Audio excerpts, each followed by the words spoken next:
now has been covering the Tragically hip since they first emerged from the Queen's University bar scene. Gord Downie and Bobby Baker appeared on the cover of the August 31, 1989 issue of Now, on the precipice of the release of their debut LP, Up to Here. It's fascinating to go back to a time when Downie's icon status was still ahead of him and he was already talking about the dangers of painting Canadian music with too broad a brush.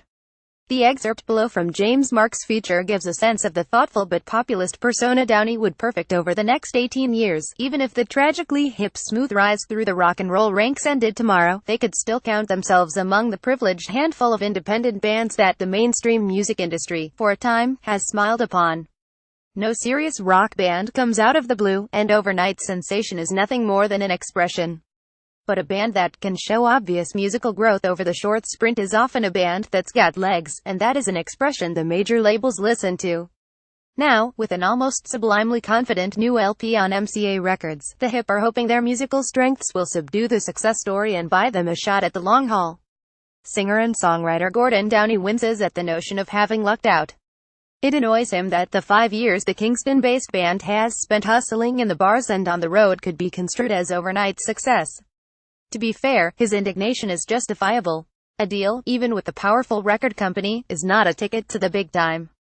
It offers few guarantees and often mangles blooming acts with budgets, bureaucracy and indifference, until there's nothing left for the lawyers to fight over. Hard-won goals still, it's a goal that most career-oriented bands aspire to. A signing represents a significant, hard-won achievement.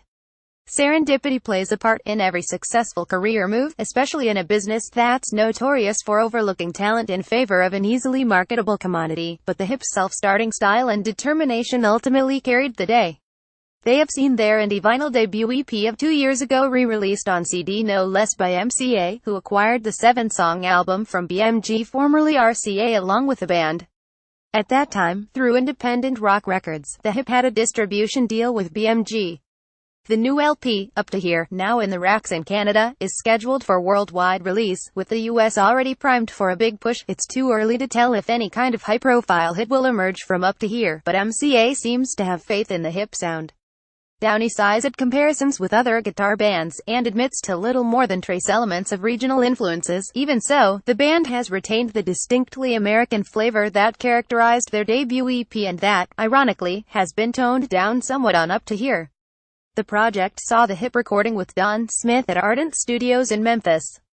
No mere babysitter of an ingenue act, Smith has produced tracks for Roy Orbison, Keith Richards and the Traveling Wilburys. Stunt writers Downie confirms, however, that Smith didn't come out of the sessions handing them their product in a designer bag.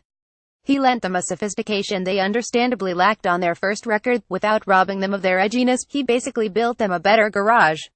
Up to Here is more focused song by song, helping to put each track over in its own context. The songs are no longer sacrificed to the hip's dominant sound, which tends to be overly derivative, revealing their limited innovations within the jangly guitar genre. Downie's voice is by no means soothing, but its aggressive, nasal twang commands attention. And, fortunately, his lyrics are, for the most part, worth listening to. The hip is a staunch songwriting band that accepts the misses along with the hits. Downie is capable of mustering a chameleon-like quality, both vocally and lyrically. What rings true is authenticity, whether he's taking on Jagger's swagger with the white blues or a near-folk lament full of strangled anguish. If he can strike the right note with radio, the hip might pop up with a hit single. They're capable of it. But Downie insists they're in for the duration, regardless. We're not necessarily aiming for the hits, he says. We want to play music for a living, for a long time. So, of course, we want to make records that are better than the last one. The first record wasn't going to be too hard to improve upon, as far as we were concerned, because we spent so little time doing it. We knew that over the 2 years since the debut album we were writing potentially stronger songs. And I would hope we always do.